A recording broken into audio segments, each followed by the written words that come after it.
Mirzapur season 3 की ending देखकर ये तो पक्का हो गया है कि इसका नेक्स्ट सीजन जरूर आएगा और केवल आएगा ही नहीं, अपने साथ बहुत सा भोकाल भी लाएगा। क्योंकि सीजन 3 की एंडिंग में जिस तरह के ट्विस्ट एंड टर्न्स अपने पीछे छोड़े हैं, वो सीजन 4 को सीजन 1 और सीजन 2 की तरह धांसू बनाने में कोई कमी नहीं छोड़ने वाला। तो इस वीडियो में हम बात करने वाले हैं मिर्जापुर सीजन 4 के सभी एक्सपेक्टेड इवेंट्स के बारे में, जिसकी हिंट्स हमें सीजन 3 में मेकर्स ने दे दी है। तो सबसे पहले हम बात करें गुड्डू और गोलू के बारे में। सीजन 3 के एंडिंग वाले एपिसोड में हमें देखने को मिलता है कि गोलू सत्या नाम के एक पॉलिटिशियन की हेल्प से जेपी यादव से मीटिंग फिक्स करती है और जेपी यादव को कन्विंस कर लेती है कि अगर उसकी कोई हेल्प कर सकता है तो वो गुड्डू पंडित कर सकता है। फिर जेपी यादव और गोलू माधुरी यादव के सरकार के गृह मंत्री के पास जाते हैं। ये तीनों एक सीक्रेट मीटिंग करते हैं, जिसका नतीजा ये निकलता है कि गृह मंत्री गुड्डू को जेल से बाहर निकाल देता है और हमें लास्ट में देखने को मिलता है कि गोलू गुड्डू का इंतजार एक नदी के किनारे बोट पर करती है, जिसके बाद ये दोनों वहां से निकल जाते हैं। अब सवाल यह है कि गोलू और गुड्डू मिर्जापुर छोड़कर कहां चले गए।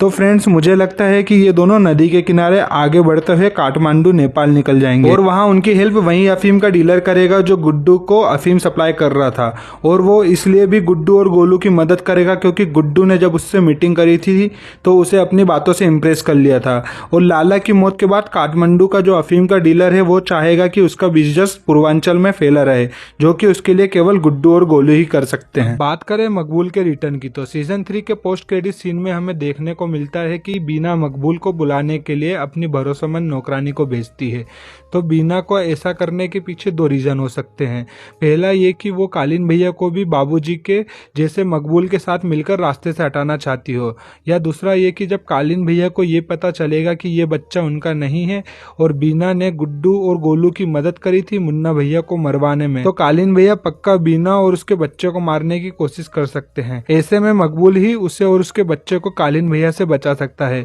क्योंकि सीजन 3 में तो उसे गुड्डू ने प्रोटेक्शन दी थी, पर अब वो मिर्जापुर में नहीं है और एट द एंड वो अपने बच्चे के लिए तख्त चाहती है, जिसके लिए उससे मकबूल को वापस बुलाना पड़ा। और अब मकबूल की दुश्मनी भी कालीन भैया से है, क्योंकि मुन्ना ने मकबूल की माँ को मार दिया था, जिस पर कालीन भैया और बाबूजी ने उसे कुछ नहीं कहा। पर बाबूजी को तो मकबूल मार चुका है, अब उसे उसकी माँ का मौत का बदला बस कालीन भैया से लेना है। वहीं बात करें हमारे कालीन भैया के बारे में, तो सीजन 4 में कालीन भैया का सबसे मेन रोल होने वाला है, क्योंकि जैसा कि हमने सीजन 3 के एंड एपिसोड में देखने को मिला कि माधुरी यादव के कहने पर कालीन भैया ने शरद, मुनावर और बाकी के सारे पूर्वांचल के बाहुबलियों को पुलिस के साथ मार दिया है। तो अब पूरा पूर्वांचल बाहुबली विहीन हो गया है, जिससे कि पूरे पूर्वांचल में अब कालीन भैया का एक छत्र राज चलेगा। और बाकी के बाहुबलियों को मारने के पीछे मुझे एक और रीजन ये लगता है कि ये जो तख्त और बाहुबली वाली प्रथा है, ये कालीन भैया और उसके बापूजी ने मिलकर बनाई थी। पर जब गुड्डू और गोलू ने उनके ऊपर अटैक करा तो किसी दूसरे गुड्डू और गोलू को मारने की कोशिश नहीं करी, जिससे कि कालीन भैया